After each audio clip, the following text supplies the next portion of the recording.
Just a pilot in his cockpit seated. Black leather on his ass, keep a hustler heated. Hello everybody and welcome to the channel.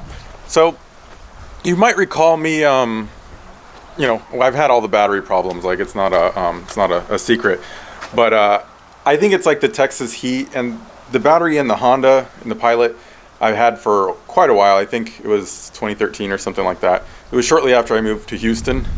It's not too surprising that that's bad, but it was a excess power or whatever that brand is, AGM battery. So I kind of expected a little bit more out of it, but I did get, you know, a good 4 years. You know, this being the, of course, touring package, it has stuff like the DVD player, you know, the tri-zone climate control, all that good stuff. And all these are kind of power hungry things. We plug a lot of stuff into it. So it's kind of like, I can see, you know, we're putting a lot of load on it. So you can see here I put in, I'll link to where I bought it, but this is pretty cool. It stays on all the time. It's a little tiny display. It doesn't draw much power at all. Not enough to impact anything. If this thing was draining your battery, then you got a problem because you're leaving the battery way too long. So this isn't going to drain your battery. It gives you a couple of USB that are always hot, so you can kind of like plug in whatever you want. If it's below like 12.5, 12.4, it doesn't like to start. I usually have to jump it. I have my jump pack in case I have to, but well, let's hope I don't have to. Let it recover a little bit. Come on, come on. Make sure the lights are off.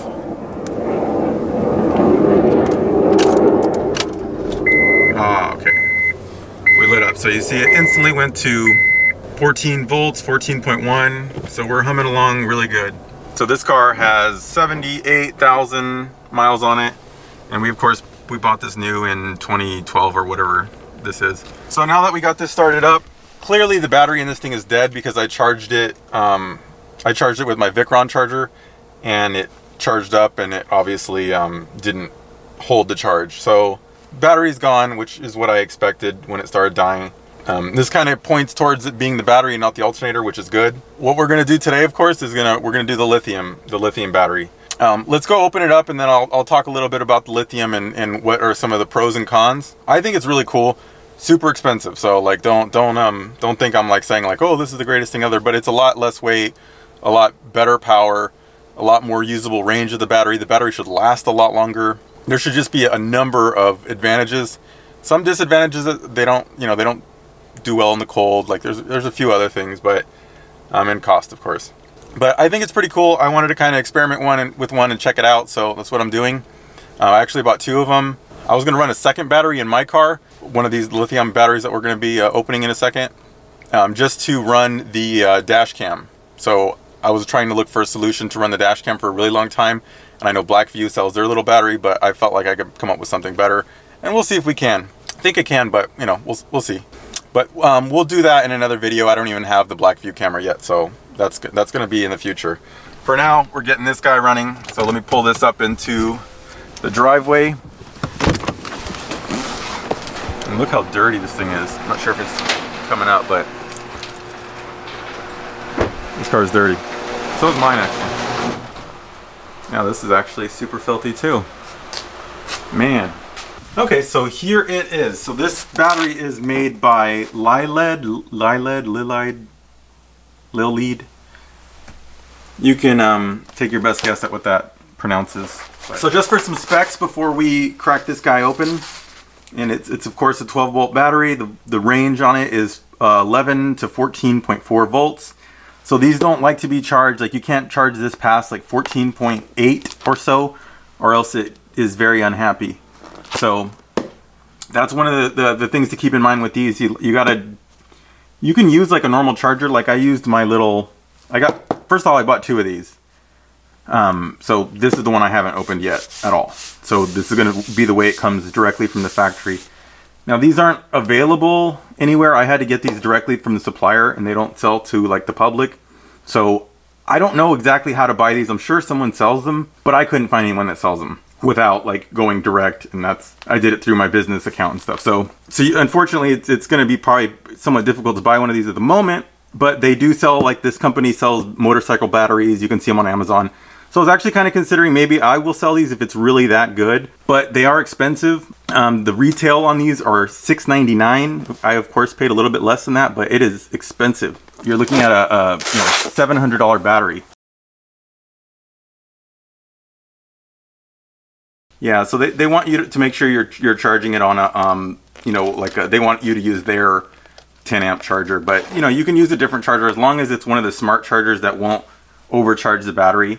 And you have to take it off the charger immediately. Like this doesn't need to be float charged, because as we know, one of the advantages of lithium, which is one of the main advantages that I like, is that it doesn't run down. So theoretically, you can park the car for, if it's charged fully for, a year plus, and it'll come back and fire right up. Just like anyone, if you found an old phone, especially if it's like one of the old Razors or something like that, where the batteries lasted forever, or BlackBerry, you click it on, most of the time it'll turn on, even if you haven't touched it for 3-4 years. As long as it was full when it started, it has a very low drop. I think it's like, I don't know, I don't see it rated in here, but it's usually like 3% a month or something like that. So it can last quite a while without being charged. But so as you know, this is about a 30 amp hour battery. Now when you talk about amp hours and comparing a lithium battery to like a lead acid battery, as you know, with like a normal acid battery, unless it's a deep cycle battery, like, luckily the one I got in here is like a hybrid deep cycle starting battery, but the battery for this was $400, so it's not like that was a cheap battery. It was a good battery, and it should perform better than this one, of course. I'm sure it would. It wouldn't last as long. If you discharge it just 10%, it has a 4,000 cycles, so that's like basically you just charge it, and at 100% discharge, it'll last about 2,000 cycles. And usually, when you see that kind of rating, what they mean is like there's usually like up to an 80% state of charge, like meaning you can use those 2,000 cycles and you'll still have 80% of the battery life left. Kind of like your iPhone, how it shows you now how much of the original capacity you still have, and it can cycle a certain amount of times, and it degrades the battery a little bit. But usually even after like your iPhone, you go like a year and it's been probably cycled 400 or 500 times at least. And it's still, it will give you like 90% charge. Then as the second and third year, then it starts dropping 80, 70. Then it starts being a problem. But keep in mind, this is a car battery. It's not a phone, so you're not going to be draining it all the way, then charging it up all the way. With that being said, if you wanted to use a battery like this for a different application that was just like a normal 12-volt battery application, it would, you could cycle the battery really well. So the most obvious advantage to a lithium battery is the weight savings. So as you can see, this is a small battery, and I'll bring out the one that's in the car now. It's supposed to line up to like roughly like a Group 51 battery. So like a Group 51 battery is like an odd size, so they sell an adapter where you can adapt it to a number of different sizes. And one of the sizes happens to be the Group 26 that the Honda uses, so I'm good since I have the adapter. So this is how it comes, 13.3 volts. It should be more or less fully charged. Let me go grab the one out of the Honda, then we'll compare the size and the weight and all that of the two.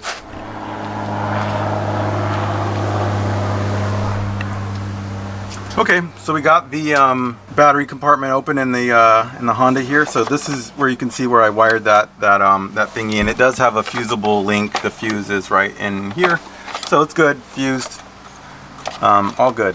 Hopefully the adapter will work, because this works a little bit different than I thought it did. This has like the old style, maybe even modern cars have this. I just haven't seen a car with this in a while, but where it has like the little J hooks that go on the bottom. So. We'll see. It'll probably work. Okay, so you can see I got everything pulled away from the battery, everything unhooked. So let's just get this thing off, and I'm not sure if this is going to be compatible with the new battery, but I'll make it work. I'll figure it out. But this is a Group 24 AGM. It's actually a decent battery. Oh my god, it's heavy. Okay, so here we go. This is our AGM excess power. I'll clean it up a tiny bit. Dual purpose deep cycle, non-spillable. Okay, so the first thing I wanted to do is just weigh these batteries. So I'm gonna reset my little scale here. All right, we're zeroed out. So we're at 12.138, not 0.138, 12 pounds, 1.38 ounces.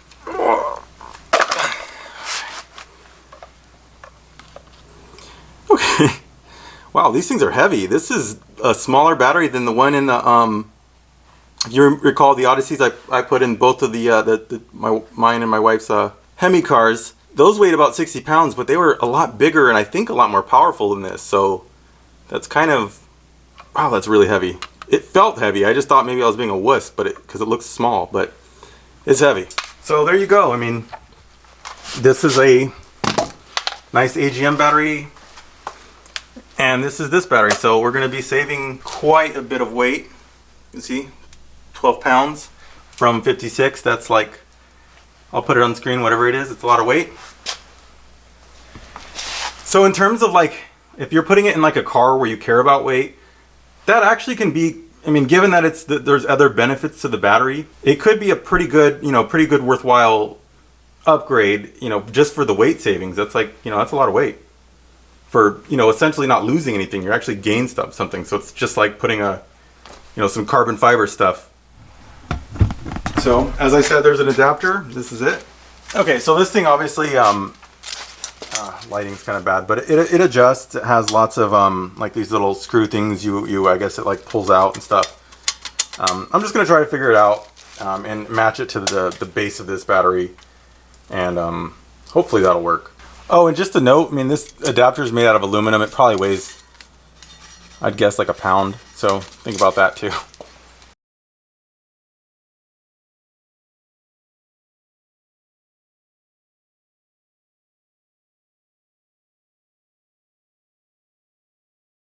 Okay, now that we're at this stage, there's a couple other things I'll note. This has 4 automotive style plugs on it, 2 on each side. And so as far as like positive and negative, it's all negative on this side, all positive on this side. So you can just, spin the battery whichever direction to get the poles on the right side, since you don't have to worry about, this style front or back or whatever you want to call that. Alright, that looks like it, so let's go try to put it in the car. Okay, so we're back at the car. So I know my positive's on this side, so I'm just going to mount the battery this way, and hopefully it's just going to drop in the tray.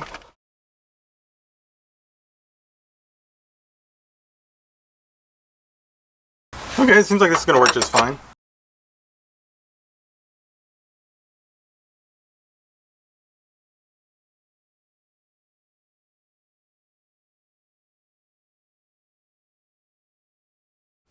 As I was doing it, I dropped one of the little green thingies, so let me see if I can get that.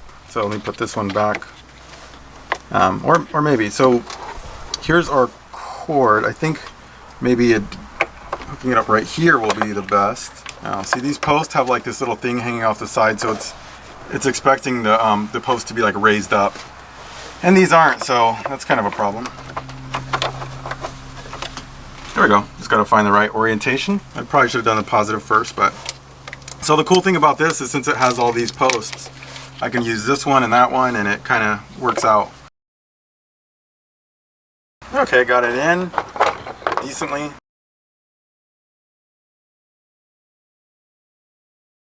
And I had this problem with the other, I thought I was blaming it on the other battery, but the terminal here is like a little bit loose. I mean, it was enough to like make contact, but for here, it's not getting like tight enough to hold it down in this awkward position since it's being kind of like pushed up. See what we got here, and you see we got 13.2 volts. Never seen 13.2 on pretty much anything with the car off, so that's good. But you see with everything running, let me put the headlights on. I'll turn this on, because I'm kind of looking for like a worst case scenario as far as starting, as much power as possible is being used. So there you go, it's still down to 12.6. I'd be curious how long it would just sit here like this. I bet you it would for a very long time, but let's see, let's turn it off and see what it goes back to. Okay, so we recovered to 13, that's not bad. Turn the lights back on, accessory back on. All right, let's make sure it's gonna crank her. Cranked right up. Now, the other question is, so what is this gonna do to the charging system? Like, how is it gonna charge this battery? And that is a good question. But basically, from what I understand, and I know a lot of people know a lot more about this than me, the power has to be used or the alternator doesn't put it out. So Supposedly the switching alternator should stop charging the battery when it's charged, just like it does with any other battery. So we'll have to see. I mean, this battery's rated to accept up to like 100 amps. Now, you know, there's of course a lot more powerful alternators.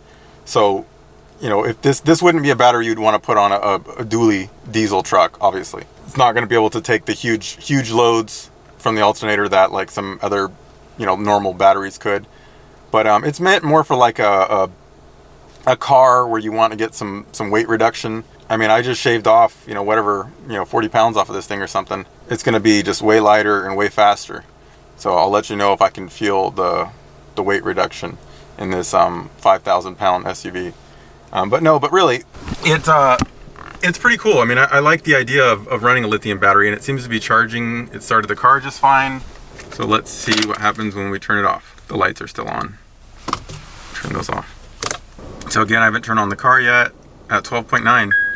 I mean, as far as like reviewing the battery, I mean, it works. I don't really know what else to say. I mean, after I run it for a while and drive the car, I mean, I'll be able to tell if it, you know, if it has any problems. So these batteries have a BMS. It's called a battery management system. Lithium batteries like to be treated a very specific way. So that's why most things have a lithium charging controller. They can't just take straight charge like acid batteries can and not really care. When you start mistreating the lithium, that's when it starts overheating and blowing up and all that stuff.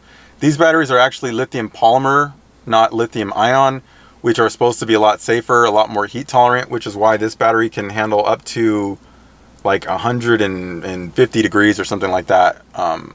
It can handle a lot of heat. I mean, it should just be like a really good option in a car, and it'll charge up a lot faster. And that's one of the things I wanted a lithium battery in the charger for, because if I ran my little dash cam, I can, you know, turn the car back on, and just in a, you know, 15-20 minutes, it'll charge the battery right back up. And you can't do that with acid batteries. They have to charge very slowly and, you know, give them the power very, very slowly until they finally charge up. So these should take a lot more charge. I mean, I've been sitting here right now with the lights and everything on, with the car off. I just kind of want to put this battery through its paces to see what it'll do.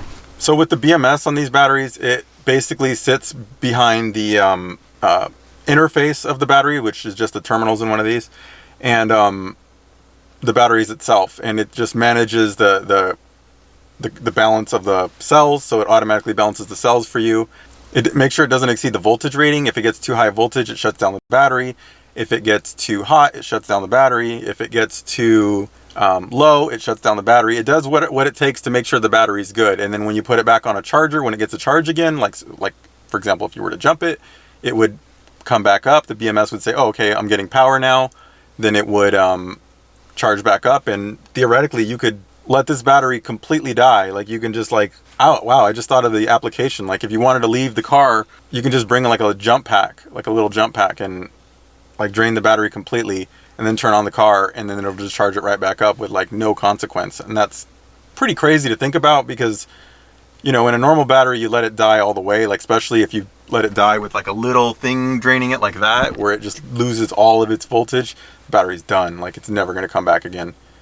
Deep cycle batteries, of course, can recover, but they don't even have that many cycles. They can usually do like just a few hundred. And that's at 80% charge. The deep cycle batteries don't really like to be charged all the way. So when you look at like a 30 amp hour rating on a battery like this, you can use all 30 amp hours. You know, you can have a 50 or 100 amp hour normal battery. And, you know, if you go below like the 80% state of charge, you're going to start having problems with it. So you can't really use too much of the battery. That's why you oversize the battery like crazy, because you know you can only use a small window of what's available in it. And also the cranking power. So I've been sitting here this whole time running my mouth with the lights and everything on. My beautiful, powerful LED bulbs. And we got down to 12.5. Let me make sure it'll crank it at that. Wow. It actually cranks it like super fast too. And now it's charging it back up. Let me know if you want to see anything with this battery. I just thought it was really cool. Anyone looking for like a weight reduction or something on pretty much any car, as long as a battery like this will do it, it's definitely something to look into. But just make sure you get a lithium battery that's designed for a car. And I've done a ton of research on it, and there's not too many options that aren't like crazy expensive. This is actually like the best value, the best battery. It just doesn't happen to be very popular in the United States for whatever reason. But they do sell a lot of these batteries, just not in the States. So don't think it's like some fringe technology and it doesn't work and like, you know, it's untested, because, you know, us in the United States, we like to think we're the world, but there's lots of stuff going on in other places. So go figure. So yeah, let me know if anyone has any questions or anything. I just thought this was pretty cool. I know a lot of people complain when I make these BS videos on whatever I feel like making them, but you know, whatever, it's my channel. Don't like it, don't watch. Peace. Black leather on his ass, keep a hustle heated. Weed is engaged in the pavement. Rubber escorts like I'm seeking arrangement.